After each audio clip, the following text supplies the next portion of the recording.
pen didn't shake in my hand, even though everything inside me was breaking.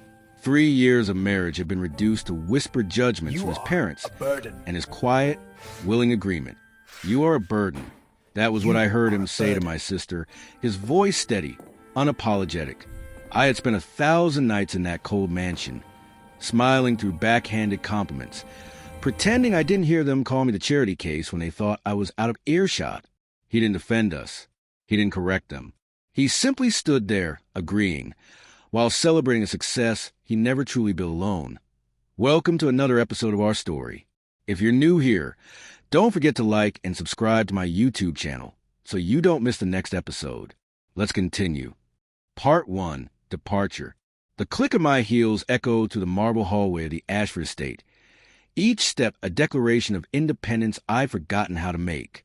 My single suitcase, the same battered one I'd arrived with 3 years ago, waited by the front door where I'd left it that morning, before Marcus had summoned me to his study for what I'd known would be our final conversation. The house staff pretended not to watch as I descended the grand staircase one last time. Margaret, the housekeeper who'd been kind when Mrs. Ashford wasn't looking, dabbed at her eyes with her apron. Young Thomas, the groundskeeper's son, gave me a small, encouraging nod. Even they had known this day would come. Everyone had known except me, apparently, clinging to my vows like a lifeline in a storm that had already swept everything else away.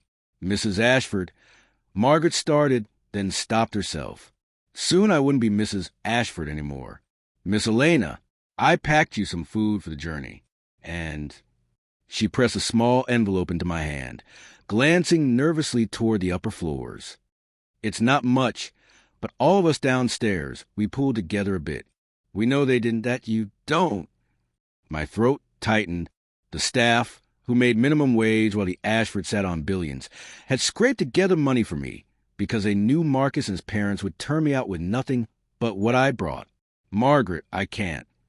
You can and you will. Her voice was firm, maternal. You were the only one in this house who ever treated us like people, who learned our names, asked about our families, helped when things got hard. That money isn't charity, dear. It's gratitude. I pulled her into a hug.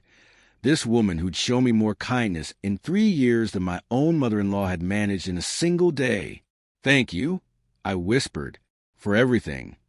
The front door opened with a gust of cold November air. Marcus stood there, his expression unreadable. He'd followed me down, perhaps to ensure I actually left, perhaps to have the last word. Behind him, framed in the doorway of the upper salon, his mother Victoria watched with barely concealed satisfaction. You forgot something, Marcus said, holding out my hand, the wedding rings I'd placed on his desk. The engagement ring alone was worth more than most people made in a year, a 5-carat diamond that had felt like a shackle more than a symbol. I didn't forget. I looked at the rings, then at him. Those belonged to your family. They were your grandmother's. They were never really mine. Elena, he stepped closer, and for a moment, something flickered in his eyes. Regret? Uncertainty? But then his jaw set, that mask of Ashford composure sliding back into place. Where will you go? That's no longer your concern. I'm not a monster. I can arrange for a hotel, give you some time to... So you can tell yourself you were generous? So you can sleep better knowing you didn't completely abandon your wife on the street. I shook my head. I don't want your guilt money, Marcus. I don't want anything from you except my maiden name back and the signature on those papers. Victoria's voice drifted down from above, sharp and cutting. Marcus, let her go. This melodrama is unnecessary. The girl is making her choice. The girl, after 3 years, I was still the girl to her. Never Elena, never daughter.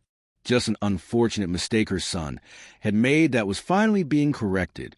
I picked up my suitcase. It was lighter than it should have been. I'd left behind everything they bought me. The designer clothes, the jewelry, the expensive handbags that had never felt like mine. I kept only what I brought. Some books, photographs of my father, the few simple clothes that reminded me of who I'd been before Marcus Ashford had swept into my life with promises of forever. Goodbye, Marcus, I said, and walked through the door. The November wind bit through my old coat, not the cashmere one Marcus had bought, as I walked down the long driveway. I didn't look back. I couldn't. If I looked back at that house, at the life I'd tried so hard to build there, I might lose the fragile courage holding me together.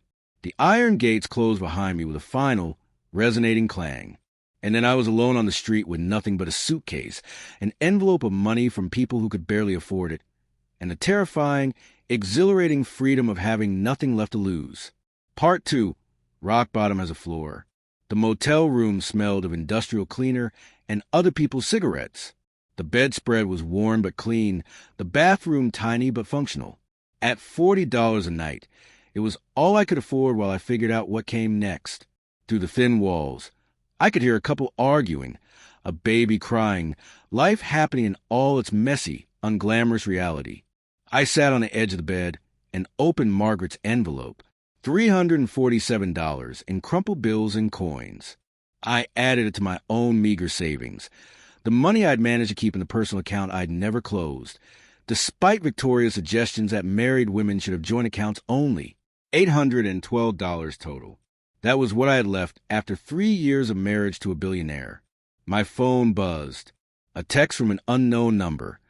"This is Jessica Chun, Marcus's attorney. Mr. Ashford has instructed me to prepare a settlement offer.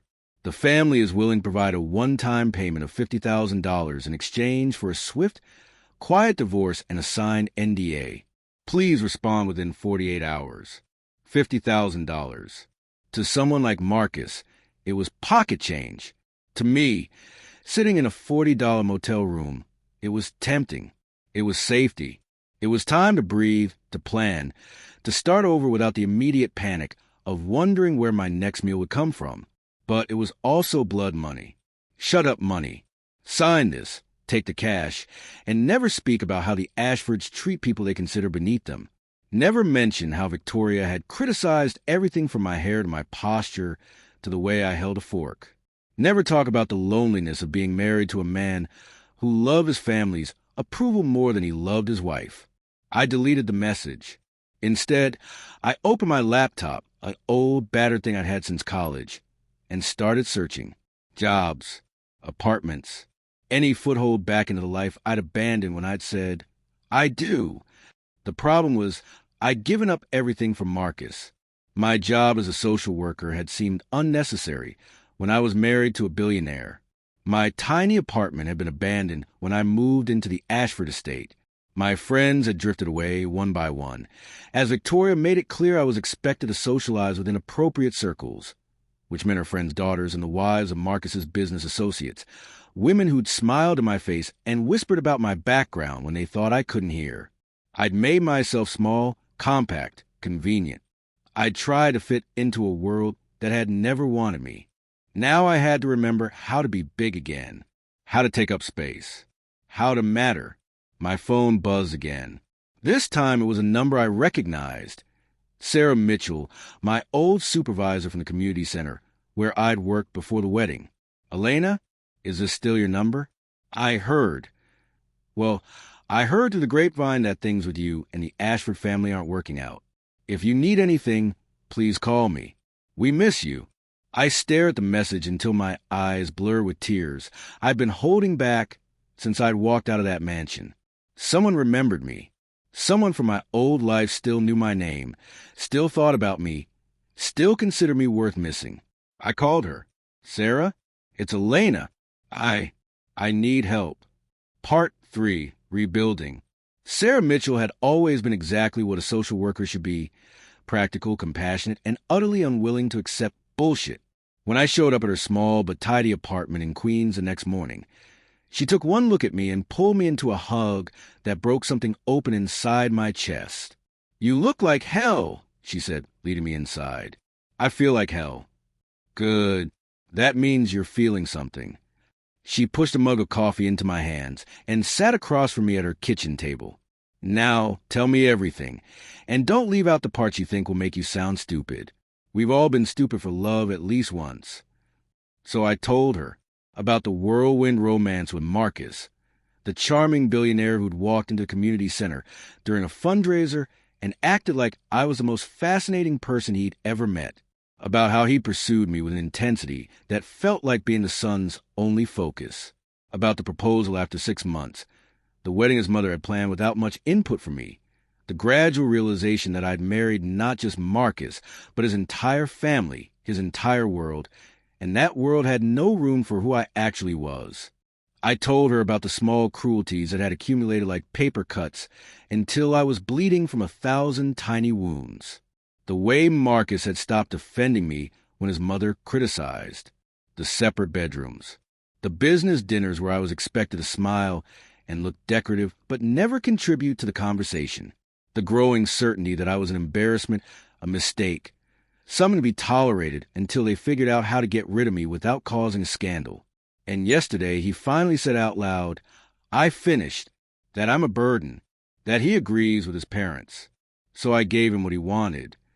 Sarah was quiet for a moment, her fingers drumming on the table, a habit she had when she was thinking hard about something. You know what I see when I look at you, Elena? A mess. Potential. She leaned forward. You're one of the best social workers I've ever supervised. You connected with clients in ways that textbooks can't teach. You saw people really saw them, and you made them feel like they mattered. And then you married money and forgot that you were more than someone's wife. The words stung because they were true. I can't go back to who I was before, I said quietly. I don't even know if she still exists. Then become someone new. Sarah pulled out her phone and started scrolling. I can't give you your old job back. Budget cuts meant we had to eliminate the position. But I know people. Let me make some calls. In the meantime, you can stay in my spare room until you find a place. No arguments. She added when I started to protest. You do the same for me. Over the next 2 weeks, Sarah's apartment became my rehabilitation center. Every morning, I woke up and reminded myself that I existed outside of Marcus Ashford's shadow. I updated my resume, reached out to old colleagues, practiced explaining the 3-year gap in my employment history without sounding desperate or broken. Sarah's network came through. A former colleague named David Rodriguez was opening a new nonprofit focused on helping domestic violence survivors. He needed someone to manage client services, someone who understood trauma and resilience and the complicated process of rebuilding a life from nothing. The pay is terrible. David warned me during our interview at a coffee shop in Brooklyn. The hours are worse. We're operating on grants and donations, so job security is optimistic at best. But the work matters. These are people who've lost everything and need someone to believe in them enough to help them find their way back. I thought about Margaret pressing money into my hand, about Sarah opening her home without hesitation, about sitting in a motel room and deciding that $50,000 wasn't worth my silence. When can I start? Part 4. The work. The New Beginning Center operated out of converted brownstone in a neighborhood that real estate developers called up and coming and residents called still affordable. My office was barely large enough for a desk and 2 chairs, but it had a window that looked out onto a small community garden where neighborhood kids played after school. I met my first client on my 3rd day. Her name was Maria, and she had 2 kids under 5, a restraining order against her ex-husband, and nowhere to go except the shelter system that was already overcrowded and overwhelmed. I know you probably can't do anything, she said, her English accent but clear. She wouldn't meet my eyes. Everyone says they want to help, but then there's no housing, no childcare, no jobs that pay enough for rent and food, and everything else. I needed to try one more place before I give up. I looked at this woman who was trying so hard to hold herself together for her children, and I saw myself. Different circumstances, different specifics, but the same core truth. Sometimes the hardest thing in the world is believing you deserve to take up space. Maria, I can't promise this will be easy or fast, I said, but I can promise that I will do everything in my power to help you build a life where you and your kids are safe and stable. You're not alone anymore, okay? She finally looked up at me, and the hope in her eyes was terrifying in its fragility. Over the next months, I threw myself into the work with an intensity that bordered on obsession. I learned the city's shelter system inside and out, figured out which bureaucrats could be charmed, and which needed to be pressured, built relationships with landlords willing to rent to people with complicated pasts and uncertain futures. David had been right about the pay. I was making less than half what I'd earned before Marcus, but he'd been wrong about one thing. The work didn't just matter. It was saving me as much as I was trying to save anyone else. Every client who found housing felt like proof that I could build something good. Every family that got back on their feet felt like evidence that starting over was possible.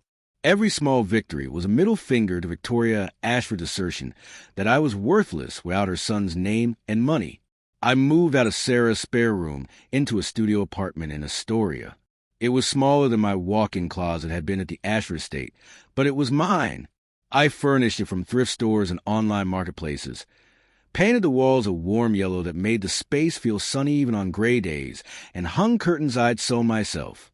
I learned to cook again, to budget, to find joy in small things like a good book from the library or coffee with Sarah on Sunday mornings. I became someone new, someone stronger. 6 months after I'd walked out of the Ashford estate, the divorce was finalized. I sat in the courtroom. Marcus didn't bother to attend, sending his lawyers instead, and listened to the judge dissolve our marriage. I signed the papers as Elena Martinez again, reclaiming the name I'd been born with. The lawyers tried one more time to offer me a settlement. $50,000 had become $75,000. Apparently my silence had appreciated in value. My client declines, said the legal aid attorney Sarah had connected me with. We're asking only for what Ms. Martinez is entitled to under New York law, which was basically nothing, since I'd signed a prenuptial agreement drafted by Marcus's team. But I didn't want anything from them. I wanted to owe them nothing, to be tied to them in no way except a shared past I was working hard to move beyond. I walked out of that courtroom feeling lighter than I had in years. Part 5, The Encounter. I saw Marcus again on a Wednesday in March, 8 months after I'd left. I was at a fundraising event for New Beginnings. David had convinced me to come network with potential donors, though I hated asking rich people for money with the same intensity that I hated root canals and traffic jams. The event was at a gallery in Chelsea, all white walls and expensive wine, and people wearing clothes that cost more than my monthly rent. I borrowed a dress from Sarah and felt like an imposter, but I was there for Maria and the 50 other clients depending on our nonprofit to stay funded. I was talking to a potential donor, an older woman who'd made her fortune in tech and seemed genuinely interested in our work. When I felt someone's eyes on me, that prickling awareness that comes from being watched, I turned and there he was, Marcus, in a perfectly tailored suit, holding a glass of wine and staring at me like I was a ghost. He looked different, tired maybe. There were shadows under his eyes that hadn't been there before. Or maybe I just never looked at him closely enough to notice. Our eyes met across the room. For a moment, neither of us moved. Then his mother appeared at his elbow, said something sharp in his ear, and began steering him toward the exit. But he pulled away from her, something I'd never seen him do, and started walking toward me. Elena! My name in his voice still had the power to make my stomach flip, which annoyed me. Marcus, I didn't know you'd be here. I wouldn't have come if... He stopped, seeming to realize how that sounded. I mean, I would have given you space. It's a public event. You have as much right to be here as I do. I kept my voice polite, professional. We were divorced. We were strangers who happened to share a past. You look well. His eyes traveled over me, taking in the borrowed dress. My hair that I'd learned to style myself again. My face that had lost the constant tension of trying to be perfect. More than well. You look happy. I am. I'm glad. He seemed to mean it, which was almost worse than if he'd been cruel. I heard you're working again at a nonprofit. I run client services at New Beginnings Center. We help domestic violence survivors rebuild their lives. I didn't mention the long hours or the tight budget or the constant stress of never knowing if we'd make next month's funding goals. It's good work. That's really great, Elena. Truly. He shifted his weight, uncomfortable in a way Marcus Ashford never was. Listen, I wanted to say I owe you an apology. The way things ended, the things I said, you were honest. I cut him off gently. Maybe for the first time in our marriage. I don't need your apology, Marcus. I needed the truth, and you finally gave it to me. In a way, I should thank you. He flinched as if I'd slapped him. I didn't mean to hurt you. Yes, you did. Or at least, you knew you would and did it anyway. I looked at him, this man I'd loved enough to give up everything for, and felt nothing. No anger, no longing, just a sort of distant acknowledgement that we'd been important to each other once. But that's okay. I'm not the person I was when we were married, and honestly, I like who I'm becoming a lot more. Elena, Mr. Ashford, I need to get back to work. There are people here who might fund programs that will change lives. I hope you have a good evening. I walked away before he could respond, my heart pounding, but my head high.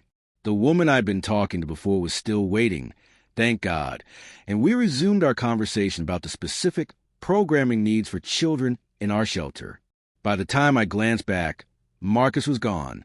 David found me an hour later, grinning. You're never going to believe this. That tech mogul you were talking to, Patricia Chun, she just committed to a $50,000 grant. Said she was impressed by her passion and professionalism. $50,000. The same amount Marcus had once offered me to disappear quietly. This time, the money wasn't hush money. It was investment in something real, something that would help people who needed it. It was proof that my voice and my work had value beyond being someone's wife. I smiled. Let's put to good use. Part 6. Building something real. Spring turned to summer, and the city came alive in ways I'd forgotten during my time in the climate-controlled isolation of the Ashford estate. The streets smelled of hot dogs and exhaust and possibility. I walked everywhere, relearning the rhythms of the city I'd grown up in, the city I'd abandoned when I thought love meant sacrificing yourself completely. The grant from Patricia Chun allowed us to expand our programming. We hired 2 more case managers, which meant we could serve more families. Maria, my first client, had moved into a subsidized apartment and started taking classes at community college. She brought me flowers on my birthday, cheap bodega flowers that meant more than designer arrangements Victoria Ashford had ordered for every occasion. You changed my life, Maria said when she handed them to me. You changed your own life, I corrected gently. I just helped you see that you could. But her words stayed with me. I had changed your life. In a small way, I was changing lives, plural. The work was hard and often heartbreaking. Not every client succeeded. Not every family stayed together. Not every story had a happy ending. But the trying mattered. The showing up day after day and believing that people deserve better than their worst circumstances mattered. I started teaching a workshop on Tuesday evenings. Rebuilding after loss. It was designed for our clients, but really it was for anyone who'd had to start over from nothing.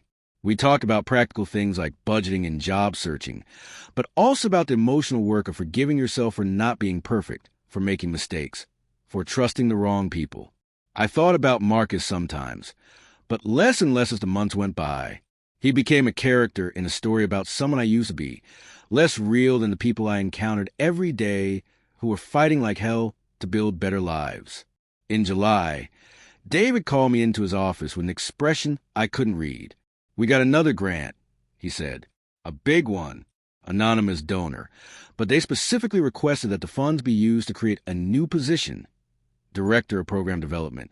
The position would oversee all our services, expand into new areas, basically build out our capacity to serve more people. That's amazing, David. You must be thrilled. The donor requested you specifically for position. He slid a paper across his desk. This is what they're offering. I looked at the salary and blinked. It was 3 times what I was making now. Still nowhere near what someone with my experience could make in the private sector, but enough to live comfortably, to save, to stop worrying about whether I could afford both groceries and my electricity bill. Who's the donor? They want to remain anonymous, but David hesitated. The donation came through the Ashford Family Foundation. The room tilted slightly. What? I did some digging. It's legitimate. No strings attached. No expectation of involvement or recognition. Just funding for position. with a note that they'd heard about your work and wanted to support it. Marcus, or possibly Victoria, which seemed less likely, or maybe both of them, try to assuage their guilt or demonstrate their philanthropy, or I didn't know. And the not knowing made me angry in a way I hadn't felt in months. I can't accept this, I said immediately. Elena, it's blood money, David. Guilt money. I don't want anything from them. What about the 40 additional families we could serve with proper staffing? What about the child care program we've been trying to fund? What about the clients who need you in a position where you have more resources and authority? David leaned forward. I get it. I do. You don't want to owe them anything. But you wouldn't owe them anything. The money isn't for you. It's for the work. And turning it down would be letting your pride matter more than the people we serve. I hated that he was right. I need to think about it, I said. Part 7, Unexpected Visitor. I took the long way home that evening, walking through the city as the sun set and the lights came on. I ended up in Central Park, sitting on a bench near the lake, watching people jog and walk their dogs and live their lives without the weight of complicated past pressing down on them. I thought I might find you here. I turned. Marcus stood a few feet away, hands in his pockets, looking uncertain in a way that would have been unimaginable during our marriage. Are you following me now? I didn't bother to keep the edge out of my voice. Sarah told me you might be here. She's worried about you. He took a tentative step closer. May I sit? I should have said no. Should have walked away, maintained the clean break I'd worked so hard to establish. But curiosity won. It's a public bench. He sat, leaving space between us. For a long moment, neither of us spoke. The silence was different than it had been during our marriage. Less hostile, maybe, but also less familiar.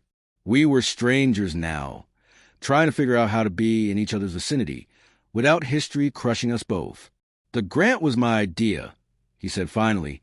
My mother doesn't know about it. I set it up through a separate foundation, kept it anonymous because I knew you'd refuse if you knew it came from me. You were right. Elena, please. You don't get to do this, Marcus. I turned to face him. You don't get to throw money at a problem and make yourself feel better about how you treated me. You don't get to fund my work and then feel like some kind of benevolent benefactor. I built this life without you. I don't need you or your money or your guilt. I know you don't need me. His voice was quiet, almost sad. I know you're doing incredible work, that you're exactly where you're supposed to be. But the money isn't about making myself feel better. It's about making sure that work continues. It's about making sure people get help because someone is there who actually gives a damn about them. Why now? Why this? He looked out over the lake. After the divorce, I started actually looking at what the Ashford Foundation funded. It was all galas and museums and things that made us look generous while doing nothing that actually mattered. So I started researching nonprofits that were doing real work. And I found New Beginnings. Found articles about the work you were doing. Read testimonials from clients whose lives you changed. He paused, and when he continued, his voice was rough. I read one from a woman who said you taught her that she deserved to take up space in the world, that she didn't have to make herself small to deserve love and safety. And I realized that's exactly what I'd asked you to do when we were married. Make yourself small. Make yourself convenient. Make yourself into what my mother wanted and what I was too weak to stand up for. Marcus, let me finish. Please. He finally looked at me, and there was something raw in his expression. You were right about everything. I was a coward. I let my mother treat you terribly because standing up to her was harder than letting you suffer. I moved into a separate room because being close to you meant confronting how unhappy we both were. I agreed with him that you were a burden because accepting that I'd failed you, that I'd failed us, was too painful. Why are you telling me this? Because you deserve to know that it wasn't you. It was never you.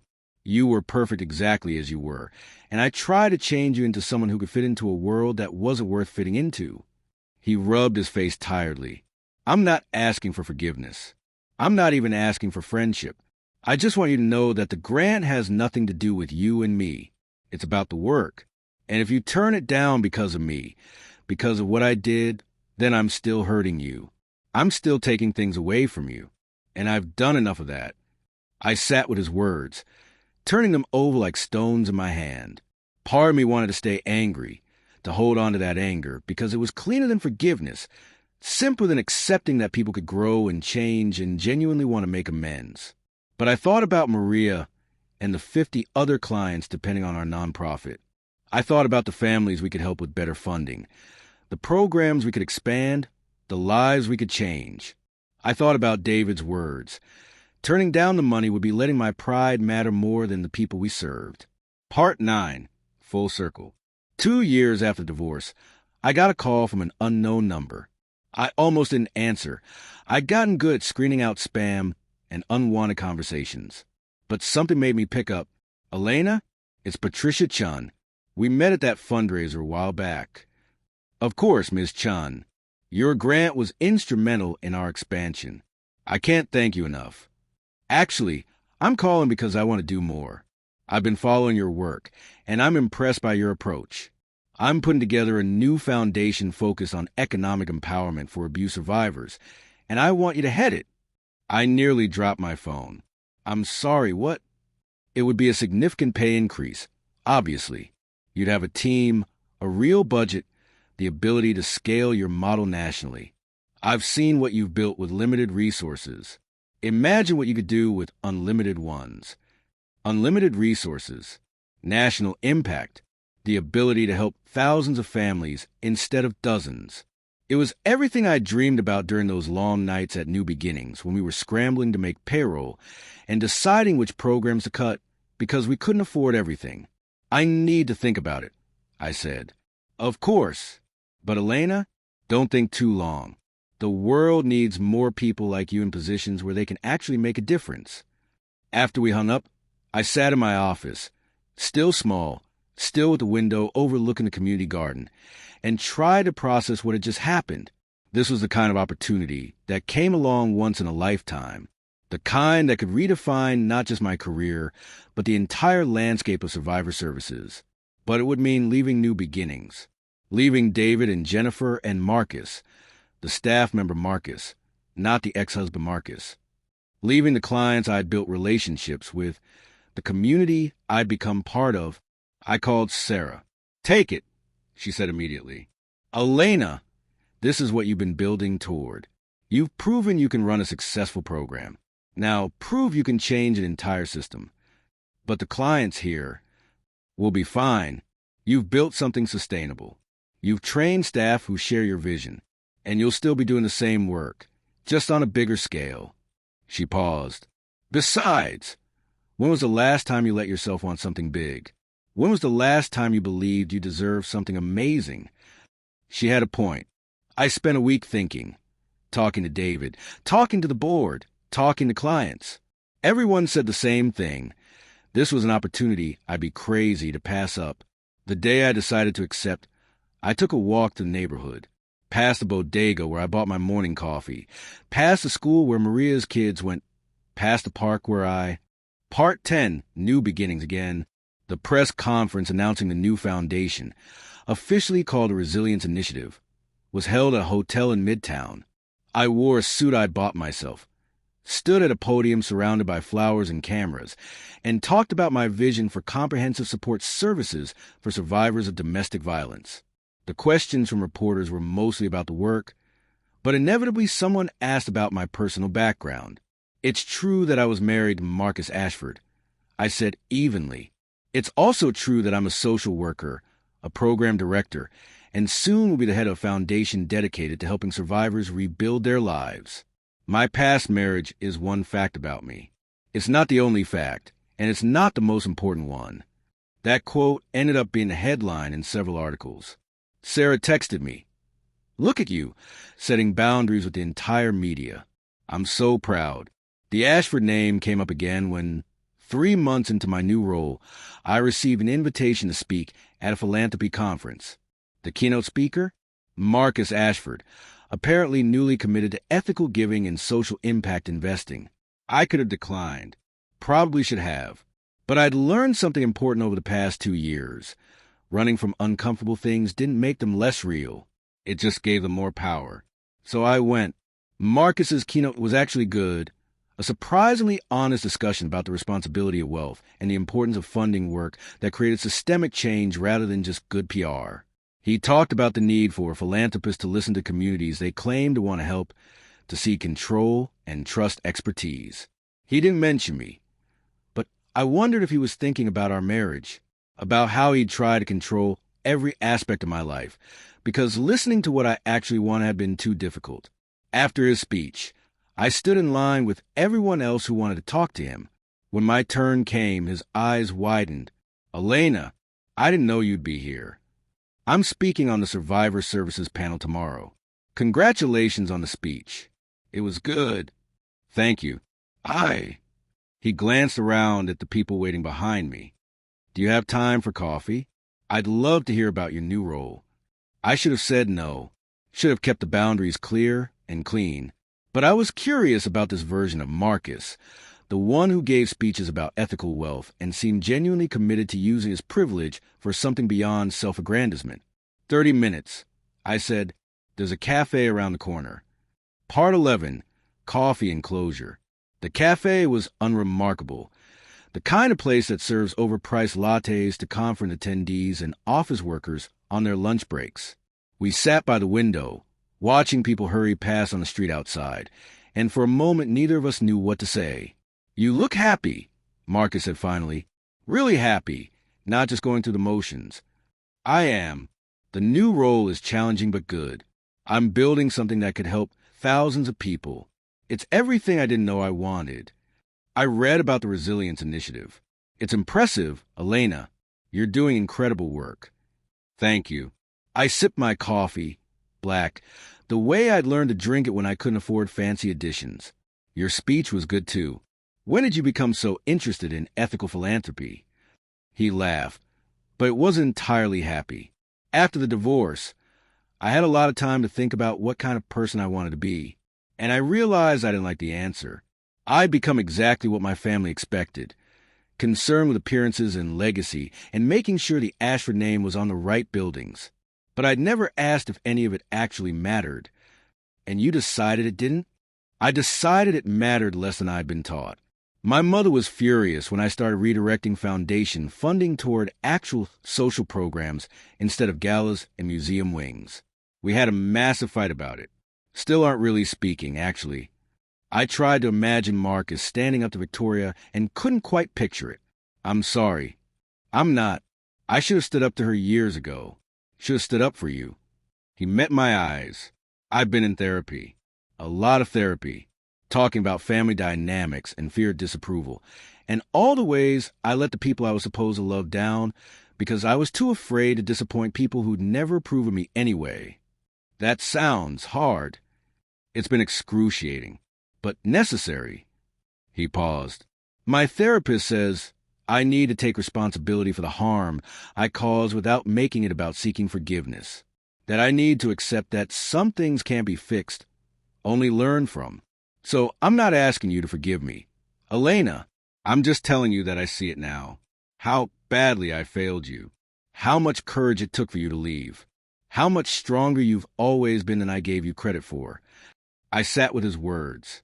2 years ago, hearing this would have meant everything. Now it felt like acknowledgement of something I'd already moved past. "I forgive you anyway," I said quietly. "Not because you asked or because you deserve it, but because holding on to anger was taking up space I needed for other things. Better things." His eyes shimmered. "Thank you. For what it's worth, Marcus, I think you might actually become the person you're trying to be. Not everyone has the courage to look at themselves honestly and decide to change. I learned that from you." He smiled, sad but genuine. "Watching you rebuild your entire life from nothing, refusing to take the easy money, committing to work that actually matters, it made me realize how small my own life had become, how small I'd made myself, ironically, by trying to fit into a mold that was supposed to be impressive." We finished our coffee making small talk about the conference, the work we were both doing, the strange weather. It was comfortable in a way our marriage had never been. No pressure, no expectations. Just two people who'd once meant something to each other making peace with what they'd been and who they become. As we stood to leave, Marcus hesitated. Would it be weird if I asked to stay in touch? Not as anything romantic, just as people who want each other to succeed. I thought about it. 2 years ago, any contact with Marcus would have felt like reopening a wound. Now it just felt like two people who'd learned hard lessons trying to move forward with grace.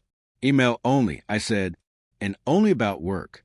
I'm not interested in being friends, Marcus, but I'm not interested in being enemies either. Civil colleagues who cheer for each other from a distance? That I can do. I'll take it. He held out his hand, and I shook it. Good luck with your panel tomorrow. Good luck with the ethical philanthropy. I'm rooting for you to prove your mother wrong about everything. He laughed, real and bright. That's the goal. Part 12, moving forward. The panel the next day went well. I talked about the importance of survivor-centered services, of listening to what people actually need rather than imposing solutions from the outside, of the long game of healing and rebuilding. A young woman in the audience asked about funding challenges, and I was honest about the constant hustle, the grant applications that go nowhere, the difficult choices about which programs to prioritize when you can't afford everything. But the work finds a way, I said. If you're committed enough, if you're creative enough, if you're willing to fight for it, the work finds a way. After the panel, several people wanted to talk about potential partnerships. A hospital administrator interested in embedding social workers in their emergency department. A lawyer looking to create a pipeline for legal services for survivors. A tech entrepreneur who wanted to build better systems for coordinating services across organizations. This was the power of the platform Patricia had given me. The ability to connect with people who had resources and convince them to use those resources for good. It was intoxicating and terrifying in equal measure. My phone buzzed with a text from Sarah. Saw a video of your panel. You're a fucking rock star. Drinks this weekend to celebrate? I smiled. Sarah had been my lifeline through everything. The divorce, the rebuilding, the moments of doubt when I'd wondered if I was fooling myself about my ability to make a difference. She believed in me when I couldn't believe in myself. That weekend, we met at our favorite bar in Queens, a dive with cheap beer and a jukebox that only played 80s music. Sarah raised her glass. Dee sat with Marcus and had one of our first honest conversations. I'd rebuilt my life here. I'd become someone new in these streets. Someone stronger and more certain, and more myself than I'd ever been as Mrs. Marcus Ashford. But Sarah was right. It was time to want something bigger again. Time to believe I deserved it. I called Patricia Chun and accepted the position. Part 10, New Beginnings Again. The press conference announcing the new foundation, officially called the Resilience Initiative, was held at a hotel in Midtown. I wore a suit I'd bought myself, stood at a podium surrounded by flowers and cameras, and talked about my vision for comprehensive support services for survivors of domestic violence. The questions from reporters were mostly about the work, but inevitably someone asked about my personal background. It's true that I was married to Marcus Ashford. I said evenly. It's also true that I'm a social worker, a program director, and soon will be the head of a foundation dedicated to helping survivors rebuild their lives. My past marriage is one fact about me. It's not the only fact, and it's not the most important one. That quote ended up being the headline in several articles. Sarah texted me. Look at you, setting boundaries with the entire media. I'm so proud. The Ashford name came up again when, 3 months into my new role, I received an invitation to speak at a philanthropy conference. The keynote speaker? Marcus Ashford, apparently newly committed to ethical giving and social impact investing. I could have declined. Probably should have. But I'd learned something important over the past 2 years. Running from uncomfortable things didn't make them less real. It just gave them more power. So I went. Marcus's keynote was actually good, a surprisingly honest discussion about the responsibility of wealth and the importance of funding work that created systemic change rather than just good PR. He talked about the need for philanthropists to listen to the communities they claim to want to help, to cede control and trust expertise. He didn't mention me, but I wondered if he was thinking about our marriage, about how he'd tried to control every aspect of my life, because listening to what I actually wanted had been too difficult. After his speech, I stood in line with everyone else who wanted to talk to him. When my turn came, his eyes widened. Elena, I didn't know you'd be here. I'm speaking on the Survivor Services panel tomorrow. Congratulations on the speech. It was good. Thank you. He glanced around at the people waiting behind me. Do you have time for coffee? I'd love to hear about your new role. I should have said no. Should have kept the boundaries clear and clean. But I was curious about this version of Marcus, the one who gave speeches about ethical wealth and seemed genuinely committed to using his privilege for something beyond self-aggrandizement. 30 minutes, I said. There's a cafe around the corner. Part 11, coffee enclosure. The cafe was unremarkable. The kind of place that serves overpriced lattes to conference attendees and office workers on their lunch breaks. We sat by the window, watching people hurry past on the street outside, and for a moment neither of us knew what to say. You look happy, Marcus said finally. Really happy, not just going through the motions. I am. The new role is challenging but good. I'm building something that could help thousands of people. It's everything I didn't know I wanted. I read about the Resilience Initiative. It's impressive, Elena. You're doing incredible work. Thank you. I sipped my coffee, black, the way I'd learned to drink it when I couldn't afford fancy editions. Your speech was good too. When did you become so interested in ethical philanthropy? He laughed, but it wasn't entirely happy. After the divorce, I had a lot of time to think about what kind of person I wanted to be, and I realized I didn't like the answer. I'd become exactly what my family expected, concerned with appearances and legacy and making sure the Ashford name was on the right buildings. But I'd never asked if any of it actually mattered. And you decided it didn't? I decided it mattered less than I'd been taught.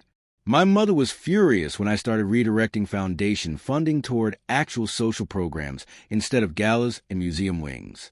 We had a massive fight about it. Still aren't really speaking, actually. I tried to imagine Marcus standing up to Victoria and couldn't quite picture it. I'm sorry. I'm not. I should have stood up to her years ago. Should have stood up for you. He met my eyes. I've been in therapy. A lot of therapy. Talking about family dynamics and fear of disapproval. And all the ways I let the people I was supposed to love down because I was too afraid to disappoint people who'd never proven me anyway. That sounds hard. It's been excruciating, but necessary. He paused. My therapist says I need to take responsibility for the harm I caused without making it about seeking forgiveness. That I need to accept that some things can be fixed, only learned from. So I'm not asking you to forgive me. Elena, I'm just telling you that I see it now. How badly I failed you. How much courage it took for you to leave. How much stronger you've always been than I gave you credit for. I sat with his words. 2 years ago, hearing this would have meant everything. Now it felt like acknowledgement of something I'd already moved past. I forgive you anyway, I said quietly. Not because you asked or because you deserve it, but because holding on to anger was taking up space I needed for other things. Better things. His eyes shimmered. Thank you. For what it's worth, Marcus, I think you might actually become the person you're trying to be. Not everyone has the courage to look at themselves honestly and decide to change. I learned that from you. He smiled, sad but genuine. Watching you rebuild your entire life from nothing, refuse and take the easy money, committing to work that actually matters, it made me realize how small my own life had become. How small I'd made myself, ironically, by trying to fit into a mold that was supposed to be impressive. We finished our coffee making small talk about the conference, the work we were both doing, the strange weather. It was comfortable in a way our marriage had never been. No pressure, no expectations. Just two people who'd once meant something to each other making peace with what they'd been and who they'd become. As we stood to leave, Marcus hesitated. Would it be weird if I asked to stay in touch? Not as anything romantic, just as people who want each other to succeed. I thought about it. 2 years ago, any contact with Marcus would have felt like reopening a wound. Now it just felt like two people who'd learned hard lessons trying to move forward with grace. Email only, I said, and only about work. I'm not interested in being friends, Marcus, but I'm not interested in being enemies either. Civil colleagues who cheer for each other from a distance? That I can do. I'll take it. He held out his hand, and I shook it. Good luck with your panel tomorrow. Good luck with the ethical philanthropy. Thank you for watching. See you in the next episode. Please like and subscribe.